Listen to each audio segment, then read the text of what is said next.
నెల్లూరు జిల్లా ఉదయగిరి నియోజకవర్గం వింజమూరు పట్టణంలో చెరువు కట్ట సుందరీకరణ పనులు ప్రారంభం కానున్నాయి.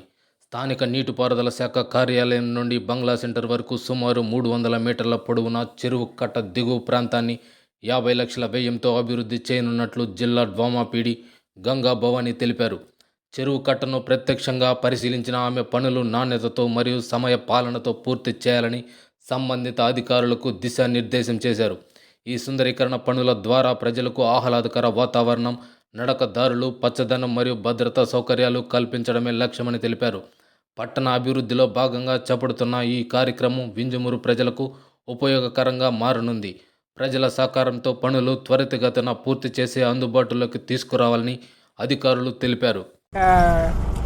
చెరువు బ్యూటిఫికేషన్ కోసము వాటర్ షెడ్ ద్వారా శాంక్షన్ అయింది. దీనికోసం వర్క్ ఏ విధంగా ప్లాన్ చేయాలనే దానికోసం ఈరోజు ఇక్కడ లోకల్ స్టాఫ్ అండ్ ప్రజాప్రతినిధులతో కలిసి విజిట్ చేయడం జరిగింది.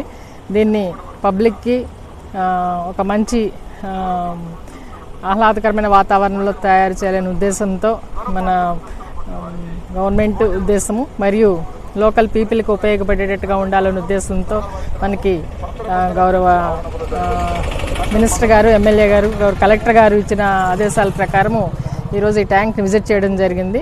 దీనిలో భాగంగా మన జిల్లాలో 3 ట్యాంకులకి ఈ యొక్క శాంక్షన్స్ వచ్చాయి. ఇది ఒకటి వింజమూరు చెరువు, చేజర్ల చెరువు అండ్ కాకటూరు చెరువు. దాంట్లో భాగంగా దీన్ని డెవలప్ చేయడానికి ఏ విధంగా సైట్ ఉంది, దాంట్లో ఏమేమి పెట్టవచ్చు అనే ఉద్దేశంతో ఈరోజు టెక్నికల్ స్టాఫ్తో విజిట్ చేయడం జరిగింది. దీని ప్రతిపాదనలు సిద్ధం చేసిన తర్వాత గౌరవ కలెక్టర్ గారి ఆమోదంతో వర్క్ టేకప్ చేస్తాము. నెక్స్ట్ మనము